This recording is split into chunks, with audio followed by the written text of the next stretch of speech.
Hello, this is Jared from Commit Quality. In today's video, I want to show you screencasting, which is a new feature added by Playwright as part of version 1.59.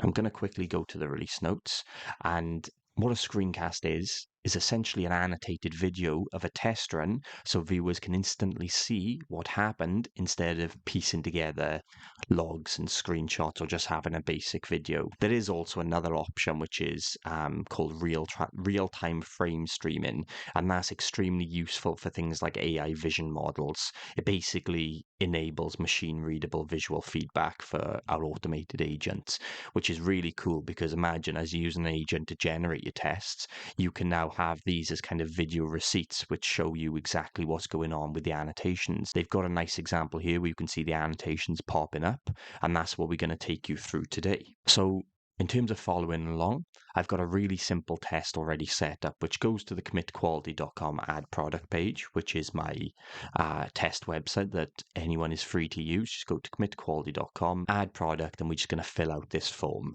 There's no assertions or anything because we're not testing any assertions. We're not testing anything other than showing you what you need to know about screencasting.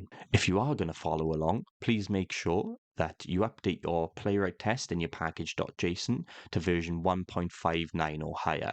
If you have anything lower than this, then it's not going to work because it was introduced as part of version 1.59. Now, I want to take you through the easiest way to get screencasts up and running.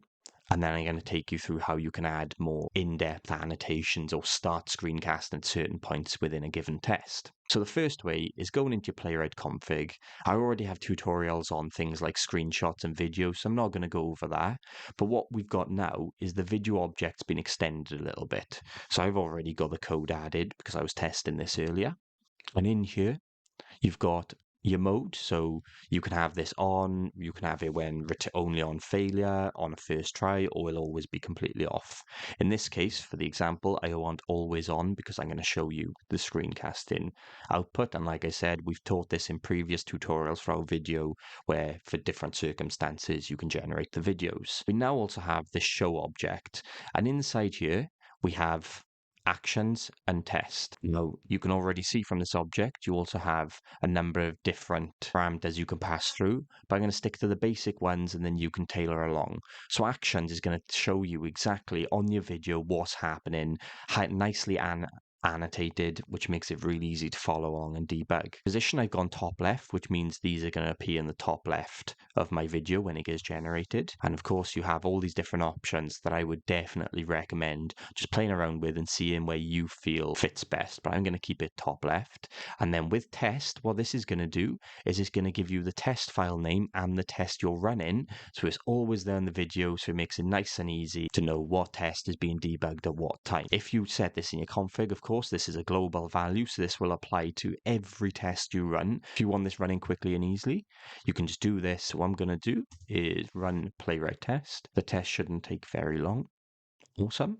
And now if I go to my test results folder, I can see I've got this video and the screenshot. The screenshot is there because I have screenshots turned on.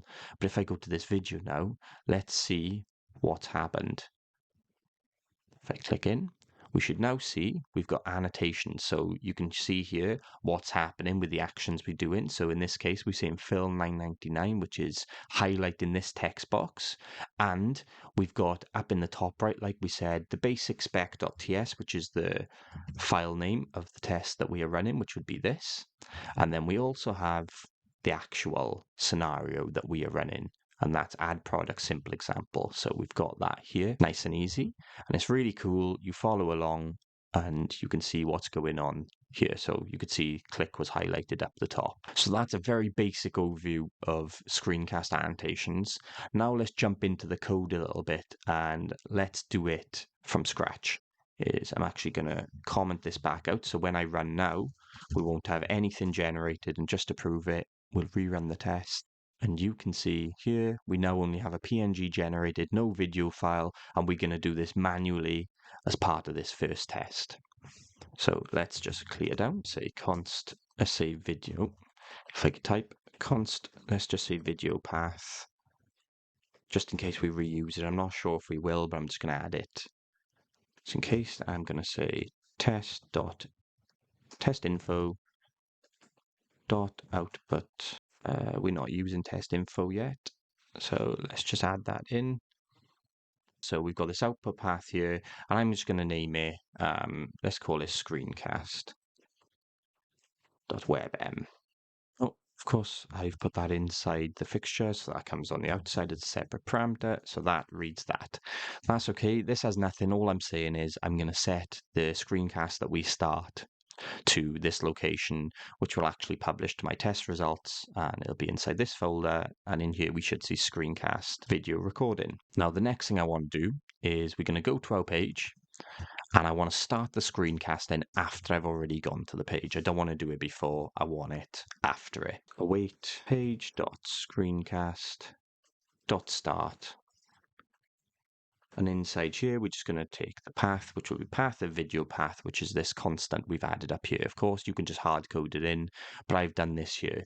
And what this is saying is I'm starting the screencast with screencast.start, and I want to write the output to a file. So we have a video artifact, and this is going to be the video artifact that we get to see after the test is executed. It's also worth noting you can pass through size, which will define the size of the video, but I'm just going to say keep it empty, which will be exactly what we saw in the first example. Next then, I'm going to manually add the examples as well. So after the screencast is started, where we're saying show the actions in this one, I want to do the same thing where I'm going to put them to the top left like that video was in the global config. Do this, we're just going to say await screencast. So await page.screencast.actions or show actions. In this case, what do we say? We want position to be top left. So we even got AI help in there as well. Let's just comment this and we'll say this shows actions performed. So exactly what we did in our Playwright config here, where we displayed the actions in the top left, we've just done it here within the code. The next thing I want to do is do something called add in a chapter. And what this means is that I'm going to add some chapter markers to the recording to break the video into kind of named steps. And how it kind of works is you insert labeled segments with an optional description if you want to. I'll add the description there, and that kind of acts like a bookmark in the video, which is really helpful, of course, for editing narration. And once again, think of this as if you're generating this as part of agentic tests. This can show you exactly what's going on step by step. Treat it as like a test step. So what we're going to do is await page.screencast.show chapter, and here we're going to say filling in the form. We're going to add an optional description as well. So we'll add an object here, which will be description, and we'll say type product info. Perfect. Once again, I'll show you all this when it's all running, but essentially what we said, we're going to have a chapter popping up, which is going to say filling in the form, and then we'll have a brief description underneath it, which will just be type product info. Now, next what I want to do is add some form of overlay. And I think what I'll do here is I'll just add some text, which will say something like recording. This is text that will sit on the recording no matter what. So I could add commit quality or whatever else. So I'm going to say await page.screencast.show overlay. And here, maybe we'll have some custom HTML. So let's see how my HTML does here. So I'll say div style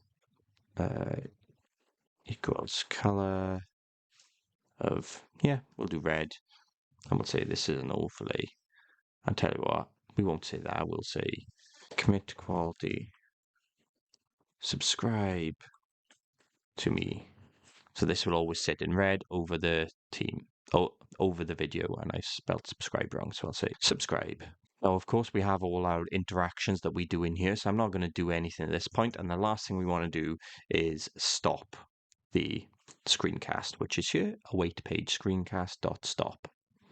So this just flushes it all through. So when we run the test, we've got our new screencast video recording. So what I'm going to do is say npx playwright test, and you can see in here, we don't have anything. And once the test is executed, if I go into test results, add basic test, we can see now we've got this video file generated, which is a screencast.webm, which is what I titled it here. And tell you what, let's look into it and see how different it looks now compared to a normal video. Reveal in File Explorer. I'm going to run the screencast and tell you what,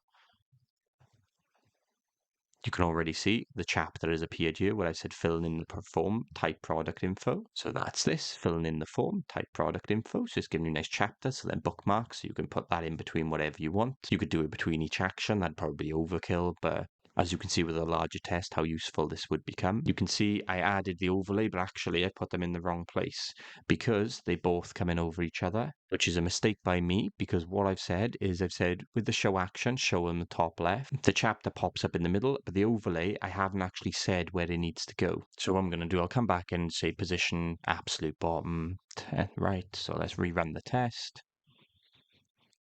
Awesome. So if we just go back into our test results, which will be a newly generated folder, if I go into the screencast now, we can see here, we've got our actions going top left like we've asked it to. We had the chapter like we just discussed, fill in the form with type product info, and also we can see commit quality, subscribe to me is the overlay down below in the red. So that's how we generate a screencast recording. Now, the last thing I wanted to show you was the on-frame call.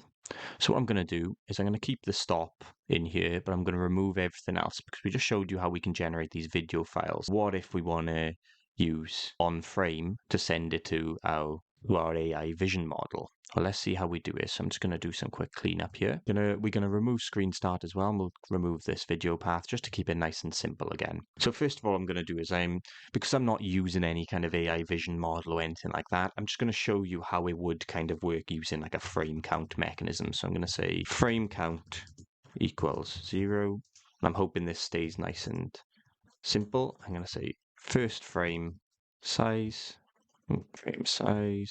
equals 0. So we just set them both to 0. And now we're going to do our screencast starting and our on frame, which will then stream frames as they are produced.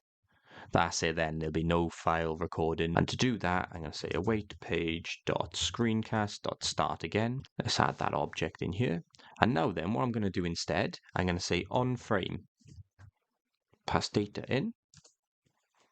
We're going to use data here, and for our callback, we are going to say frame count plus plus, which, like I said, because I'm not passing anything through, I'm just going to say increase that, and we'll add, oh, there we are, it's already got it, frame count equals 1, then the first frame size equals data dot, and it won't be size, we'd say byte length, and then tell what we can even do after that, we'll add a nice console.log, which will say frame of the frame count, and we've received this amount of bytes. And once again, then we have our interactions happening here, and we've got our screencast.stop. So let's just go over what I've done here because I've added a little bit of complication in because I'm not using any kind of model. We pass it through, but we say I set up the counters to track how many frames arrive and capture the size of the first one, which essentially is we count in the frames and just log in their sizes.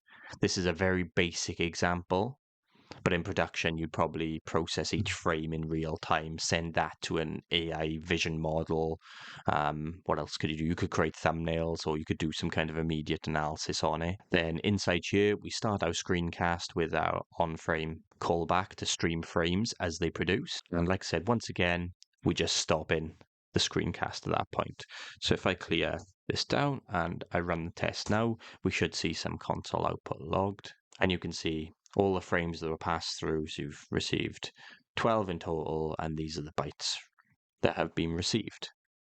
And that's it. I hope this has been really useful. I was really excited to make this video because I think this is another step further going into making debugging easier with Playwright, but also the opportunity to have more of a greater agentic experience is absolutely amazing.